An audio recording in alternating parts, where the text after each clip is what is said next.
राजेश जी, लेकिन ये हफ्ता आपके हिसाब से कैसा रहा? धनतेरस, दिवाली पे अच्छी खासी खरीदारी देखने को मिली है। एज ऑलवेज हमने दिल्ली में, कोचिन में, बॉम्बे जवेरी बाजार में सभी जगह लाइनें लगती हुई देखी। यहाँ पर लोग खरीदना चाहते थे। बिल्कुल फिजिकल मार्केट बिल्कुल गुलजार रहा है, और जिस तरीके के रेट के कारण सपोर्ट मिला है, वो उस वजह से जो लोग इसमें नहीं भी आ रहे थे वो भी रेट के कारण अट्रैक्ट हो रहे थे, और फिजिकल मार्केट में जबरदस्त इस बार व्यापार हुआ है। हाँ, मैं ये 3 दिन से मैं देख रहा हूँ कि करेक्शंस आ रहे हैं, और ये एक्सपेक्टेड था। ये एक तरह से करेक्शन नहीं बोलूं, मतलब लोग इसे क्रैश बोल रहे हैं। ये क्रैश नहीं, ये करेक्शन है। और ये गिरावट डरने के लिए नहीं, ये खरीदने के लिए अभी सही रेट्स है। मैं अभी भी मार्केट में बहुत ज्यादा मतलब मजबूत गोल्ड मार्केट को समझ रहा हूँ। ये एक तरह से ठहराव है, ये पतन नहीं है। ये बात समझना बहुत जरूरी है। गोल्ड मार्केट में वन साइड जो बुल रन चल रहा था, ऐसे कंडीशन अगर एक करेक्शन आता है, इससे ये है कि ये ब्रीदिंग पीरियड है, और ये ब्रीदिंग पीरियड में 1-2 दिन 4 दिन का ये रह सकता है।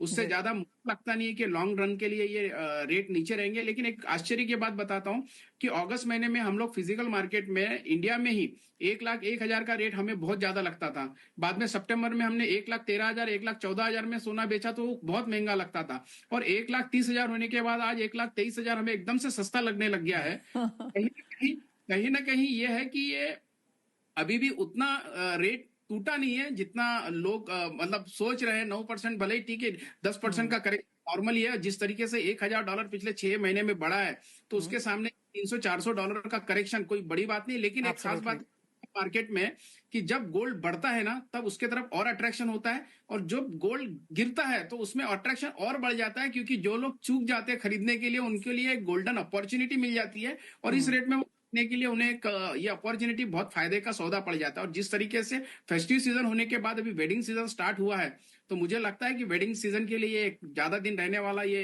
रेट है ही नहीं। इसलिए जल्द से जल्द वेडिंग सीजन में भी लोगों ने खरीदारी करके अपने जो इच्छाएं थी वो पूरी कर लेना चाहिए, ऐसा मुझे लगता है। Alright Rajesh ji, I remember, I know GJC कुछ नंबर्स के साथ भी काम कर रहा है कि कितना सोना इस बार बिका है।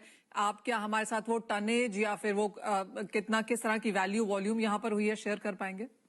हाँ बिल्कुल मनीषा जी, देखिए ये इंडस्ट्री करीब करीब अगर मैं इसको पिछले साल के मुकाबले में देखता हूँ तो 800 टन के आसपास इंपोर्ट होता है। 300 से 400 टन का हमारा रिसाइकल होता है गोल्ड।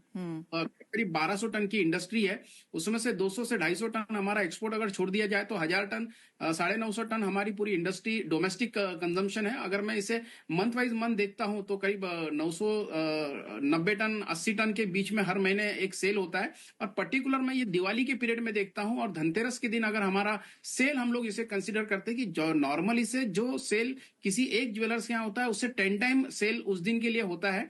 तो मोटा मोटा अगर मैं एक दिन का सेल देखता हूं तो धनतेरस के दिन मोटा मोटा 40 टन के आसपास गोल्ड पूरे इंडिया में बिका होगा। और उसके बाद आपने देखा होगा सैटरडे को धनतेरस के साथ साथ संडे एक ओवरलैपिंग मुहूर्त आने की वजह से सेकेंड डे भी एक मुहूर्त माना गया, और इस वजह से भी 15 टन के आसपास सेकेंड डे भी सेल हुआ है हमारा।